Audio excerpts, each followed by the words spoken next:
We've been exploring how artists use pictorial paradoxes to convey the humanity and divinity of Christ.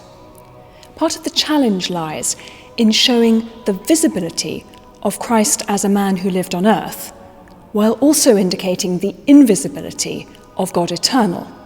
This simultaneous proximity of the divine presence and the utter transcendence of God, this near and far, visible and invisible, makes life difficult for painters. But Christian experiences of God are often described in very visual terms. Words like revelation, which literally means unveiling, vision, insights, enlightenment. So there is also very exciting visual material for artists to work with. One particularly fruitful artistic device was the curtain. This painting by Andrea del Verrocchio and Lorenzo di Credi was made in the 1470s, and it shows the Virgin and Child with two angels. They're set in a landscape and framed by a pair of rich damask curtains edged with fur. And the result is rather incongruous. It's hard to imagine a context in which these soft interior furnishings could be parted to provide so immediate and close-up a view of the Virgin and Child. To understand what might be happening here, there are a couple of things it's worth bearing in mind about curtains. The first is that, at the time of Christ, the great temple in Jerusalem kept its inner sanctuary hidden behind a curtain or veil. The Gospels recount how, at the moment of Christ's death, the temple curtain was torn in two, meaning that through Christ's sacrifice, the barrier between man and God had been removed. The second is that at the time this work was made, Christians often kept sacred paintings behind curtains. They could then be revealed during the liturgy, on feast days, or during private devotions. So we might imagine the painted curtains in this picture as pulled apart to reveal a painting. On one level, this is just the pictorial equivalent of the practice of keeping paintings behind curtains, framing them with revelatory associations. On another level, it makes a claim about the way in which paintings depict revelation. It says that the paint can, as it were, unveil itself to show us something deeper within the image. And beyond that, it draws our attention to the fact that this is only paint. We are not looking at Christ.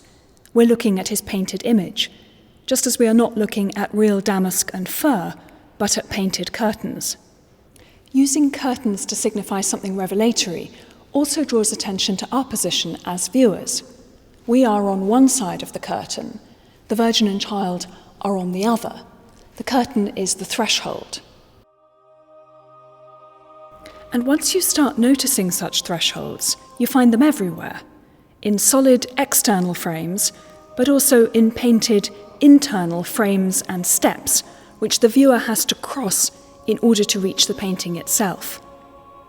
Like Verrocchio's curtains, these can be quite ambiguous. They create transitional areas between us as viewers and the painting.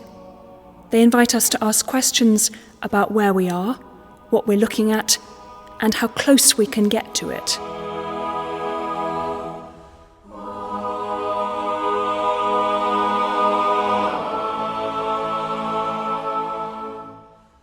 The subject of this painting is the vision of the Blessed Gabriele, and it shows a Franciscan friar, Gabriele, as he experiences a vision of the Virgin and Child.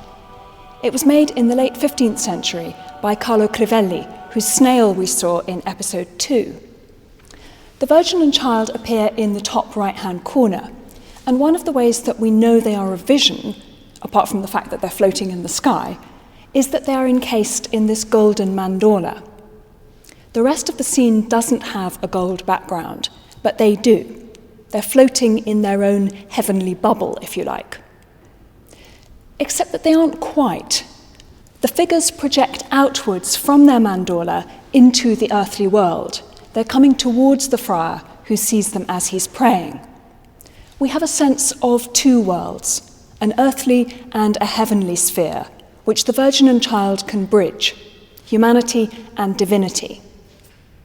But what is this heavenly bubble, this bridge between heaven and earth, floating between? On either side, there are garlands of large, heavy fruit.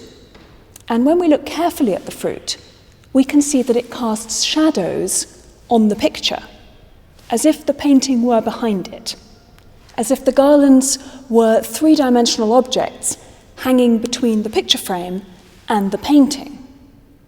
Crivelli has created an additional space in his picture, somewhere between the frame and the image of Gabriele having his vision.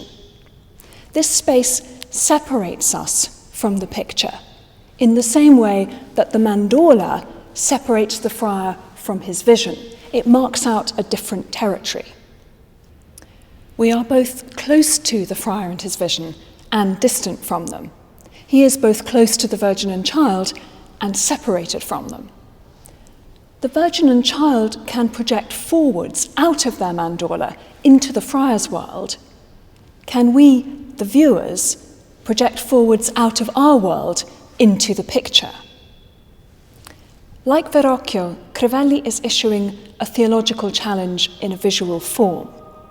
The painting asks us, how close can we get to God? Can we see God? What kind of revelation, what kind of insight into the divine might we be privileged to receive?